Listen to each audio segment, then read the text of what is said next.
네, 반갑습니다. 잠시 기도하고 함께 말씀 살펴보겠습니다. 기도하겠습니다. 하나님 아버지, 이렇게 복된 날 허락하여 주시고 우리 함께 하나님의 말씀을 살펴보게 하시니 참으로 감사합니다. 하나님, 우리를 깨닫는 영을 허락하여 주셔서 이 시간 하나님께서 우리에게 베푸신 그 은혜와 사랑을 더 알아가는 시간 되도록 주님께서 붙드시고 인도하여 주시옵소서. 살아계신 우리 주 예수 그리스도의 이름으로 기도드립니다. 아멘. 네, 오늘 본문 함께 먼저 읽도록 하겠습니다. 오늘 본문은 요한복음 1장 43절에서 51절입니다. 읽겠습니다. 이튿날 예수께서 갈릴리로 나가려 하시다가 빌립을 만나 이르시되 나를 따르라 하시니 빌립은 안드레와 베드로와 한 동네 벳세다 사람이라. 빌립이 나다나엘을 찾아 이르되 모세가 율법에 기록하였고 여러 선지자가 기록한 그 일을 우리가 만났으니 요셉의 아들 나사렛 예수니라. 나다나엘이 이르되 나사렛에서 무슨 선한 것이 날 수 있느냐? 빌립이 이르되 와서 보라 하니라. 예수께서 나다나엘이 자기에게 오는 것을 보시고 그를 가리켜 이르시되 보라, 이는 참으로 이스라엘 사람이라. 그 속에 간사한 것이 없도다. 나다나엘이 이르되 어떻게 나를 아시나이까? 예수께서 대답하여 이르시되 빌립이 너를 부르기 전에 네가 무화과 나무 아래에 있을 때에 보았노라. 나다나엘이 대답하되 랍비여, 당신은 하나님의 아들이시요 당신은 이스라엘의 임금이로소이다. 예수께서 대답하여 이르시되 내가 너를 무화과 나무 아래에서 보았다 함으로 믿느냐?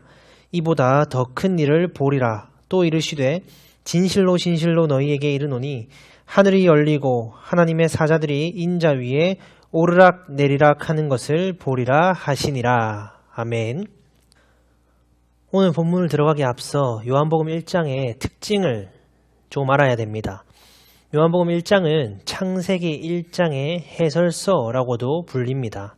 그래서 창세기 1장 1절을 보면 뭐라고 시작합니까? 태초에 하나님이 천지를 창조하시니라. 요한복음 1장 1절은 또 어떻게 시작합니까?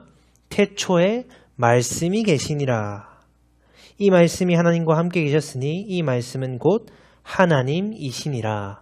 매우 흡사하게 시작하죠. 그러나서 29절을 보면 이튿날로 시작합니다. 이제 둘째 날을 설명하시고요.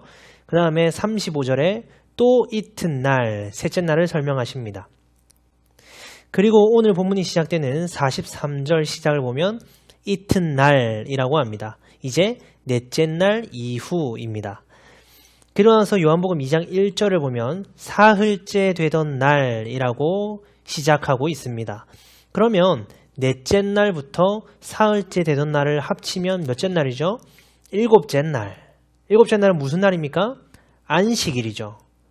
그래서 요한복음 2장 1절에서 13절에서는 포도주 표적 사건이 등장하는 겁니다. 다시 돌아와서 하나님께서 창조하실 때 넷째 날부터 여섯째 날까지는 어떤 창조를 하십니까? 첫째 날부터 셋째 날까지 창조하신 것 속에 채우시는 창조를 하십니다. 하나님의 세상을 채워 가시는 거죠. 그래서 요한복음 1장 오늘의 본문도 보면 넷째 날 이후라고 했죠. 이제 하나님의 나라를 채워 가시는 사역, 부르시는 사역을 하고 계십니다. 우리는 이것을 두 부분으로 나눠서 오늘 함께 살펴보도록 하겠습니다. 먼저 43절에서 46절입니다. 예수님께서 빌립을 부르십니다. 그러자 빌립이 나다나엘에게 가서 내가 그리스도를 만났다. 그가 나사렛 예수다 라고 선전합니다. 그러자 나다나엘이 어떻게 반응합니까? 무슨 나사렛에서 선한 것이 날 수 있느냐? 라고 반응합니다. 나다나엘은 알았던 겁니다. 미가 5장 2절에서 예언했던 그리스도는 베들레헴에서 태어나신다라는 그 예언을 알았던 거죠. 그런데 예수님께서 나사렛 예수라고 표현되지만 어디서 태어나셨습니까? 베들레헴에서 태어나셨죠. 그러니 나다나엘은 지금 그 미가 5장 2절의 예언은 알고 있지만 예수님께서 나사렛이 아닌 베들레헴에서 태어나셨다는 사실은 지금 모르고 있습니다. 그러자 빌립이 뭐라고 말합니까? 와서 보라! 와서 보라고 말합니다. 우리는 이것을 통해 중요한 것을 알 수 있습니다. 그것이 무엇이냐면 나사렛 예수를 선전해야 한다라는 겁니다. 그러면 우리는 세상 속에서 우리의 삶 속에서 어떤 예수를 선전하고 계십니까? 화려한 예수를 선전하고 계십니까? 아니면 나사렛 예수를 선전하고 계십니까? 예수님 믿으면 잘 먹고 잘 살 수 있습니다. 예수님 믿으면 대학 잘 갈 수 있습니다. 예수님 믿으면 문제 잘 해결될 수 있습니다. 예수님 믿으면 마음의 평안함을 얻을 수 있습니다. 이렇게 전하고 있다면 그것은 화려한 예수를 전하고 있는 겁니다. 혹 나의 어떠함을 가지고 칭찬과 존경을 받으면서 그것을 통해 예수를 전하려고 하고 있다면 그건 역시 화려한 예수입니다. 그 화려함을 가지고 가면 무엇이 나쁘냐고요? 반드시 그 화려함 때문에 복음이 가리워지게 되어 있습니다. 그래서 예수님께서는 제자들을 파송 보내시면서 너희는 두 버릇 가지고 가지 마라고 하시는 거예요. 나사렛 예수를 전해야 합니다. 교회 나오면 예수님을 만날 수 있습니다. 우리는 죄인입니다. 그렇기 때문에 우리에게 예수님이 필요합니다. 이걸 전하셔야 합니다. 이러한 소리가 얼마나 막연하고 세상 사람들이 보기에는 되도 않는 소리처럼 보일까요? 하지만 복음은 이렇게 보암직하지 않고 먹음직하지 않습니다. 복음은 이렇게 겉으로 보기에는 초라해 보입니다. 이것은 성막 구조만 보아도 우리가 알 수 있습니다.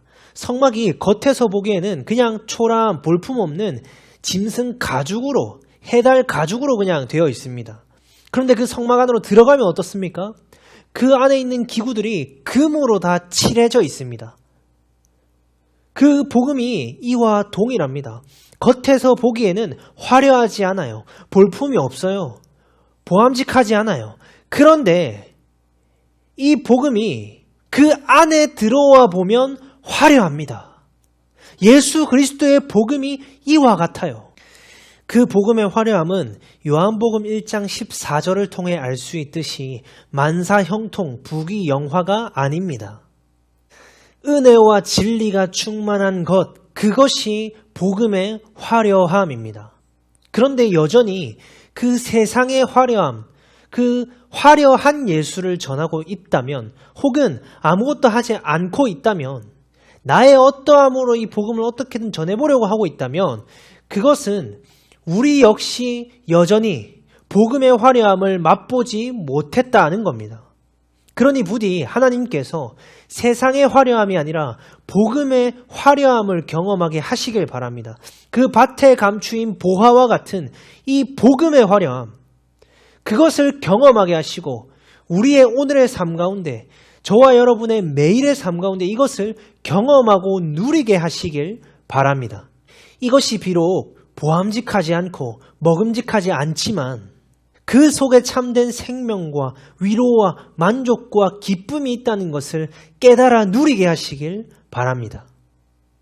두 번째로 47절에서 51절입니다. 나다나엘이 예수님께 나아가죠. 그러자 예수님께서 나다나엘에게 이렇게 말씀하십니다.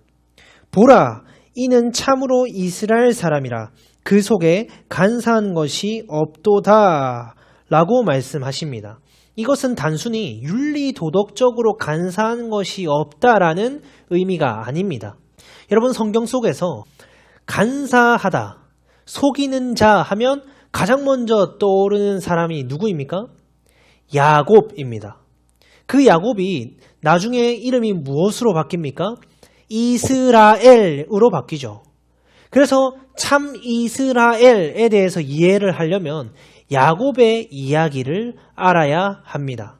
그래서 마지막 결론 51절에서도 예수님께서 의도적으로 창세기 28장에 그 야곱의 베델에서의 사닥다리 꿈을 지금 연상시키는 장면을 말씀하고 계시는 겁니다. 그럼 여러분, 야곱이 어떻게 이스라엘이 됐습니까? 야곱이 뭔가를 잘해서 됐나요? 아니죠. 환도뼈가 꺾임으로 이스라엘이 됐습니다. 자신에게 있어서 가장 강한 힘, 내가 가장 붙들던 그 힘이 꺾임으로 이스라엘이 된 거예요. 세상 소망 다 사라지고 내가 붙들던 힘이 꺾이며 내가 옳다고 생각하던 그 세상살이 방식이 완전히 무너지는 것, 꺾임을 경험하는 것, 그 자가 간사한 것이 없는 자, 참 이스라엘입니다. 이와 같이 하나님을 만난 사람, 예수님을 만난 사람은 반드시 삶 가운데 이러한 꺾임을 경험하게 되어 있습니다. 여러분은 삶 가운데 이러한 꺾임을 경험하셨습니까? 성도가 맞다면 반드시 하나님께서는 이러한 꺾임을 경험하게 하실 겁니다. 세상 사람들에게는 이것이 어리석고 미련한 소리죠. 그들은 꺾이지 않기 위해서 살아갑니다. 그들은 세상의 힘을 더 비축하고 더 쌓고 더 붙들고 의지하여 그것으로 내 존재를 증명하고 생명을 누리며 그걸 연장하며 살아가고자 세상은 살아갑니다. 하지만 성도는 그렇지 않은 거예요. 세상에선 그것이 복일지 모르지만 성도에게는 꺾이는 것이 복입니다. 성도는 복음 안에서 꺾이는 것이 복이에요. 예수님 안에서 죽는 것이 은혜입니다. 이것이 본문이 말하는 간사한 것이 없는 자, 참 이스라엘 사람입니다. 부디 오늘 살아가는 우리의 삶 가운데 하나님께서 저와 여러분을 예수님 바깥에 그대로 내버려 두지 않으시고 세상 쳐다보며 세상 힘을 끝까지 붙들며 살도록 내버려 두지 않으시고 그 힘을 꺾으시길 바랍니다. 그래야 우리를 예수 안에서 나의 가치, 나의 가능성, 나의 의와 자랑을 완전히 꺾으시고 나는 죽고 예수로 살아가는 그 성도의 인생길로 우리를 인도해 주시길 바랍니다. 기도하겠습니다. 하나님 아버지, 여전히 세상의 화려함을 쳐다보며 그것들을 꺾이지 않으려고 아등바등 살아가는 참으로 어리석은 우리임에도 불구하고 다시금 말씀 앞에 서게 하시니 감사합니다. 우리의 삶을 통해 복음 안에서 꺾임을 경험하게 하시고 복음의 화려함을 경험하고 깨달아 누릴 수 있도록 붙드시고 인도하여 주시옵소서.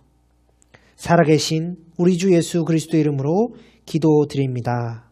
아멘.